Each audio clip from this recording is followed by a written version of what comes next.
అందరికీ నమస్తే అండి. ఈ రోజు కార్తీక సోమవారం, 4గో సోమవారం, పైగా చివరి సోమవారం కదా! సో, శివాలయంకి వెళ్దామని ముందు రోజే మొత్తం అంతా క్లీనింగ్ అవి చేసుకుంటున్నాను. మిగతా 3 వారాలు చేసుకున్నప్పటికీ మనస్ఫూర్తిగా చేసుకోలేదు. ఎందుకంటే పిల్లలకి హెల్త్ ప్రాబ్లమ్స్ వల్ల. అందుకని ఈ రోజు ఫాస్టింగ్ ఉండి 365 ఒత్తులు అవి కూడా వెలిగించుకోవాలని చెప్పేసి నీట్‌గా మొత్తం అన్ని పనులు చేసుకున్నాను.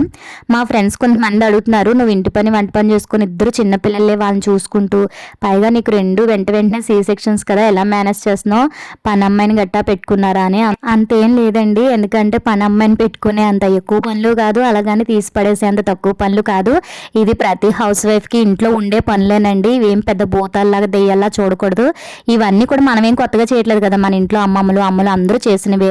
ఆడపిల్ల అన్నాక ఆ మాత్రం పని, ఇంటి పని చేసుకోవాలి. లేకపోతే ఎవరు చెప్పండి, ప్రతిదానికి వేరే వాళ్ళ మీద డిపెండ్ అయిపోయి ఇప్పటికే కంప్లీట్‌గా మిషన్ల మీద డిపెండ్ అయిపోయి బ్రతుకుతున్నాము. ఇంక ఈ మాత్రం పని కూడా చేయకపోతే ఇంకెలా చెప్పండి? ఇంక ఫ్యూచర్‌లో ఇంట్లో కంటే హాస్పిటల్స్‌లోనే ఎక్కువ ఉండాల్సి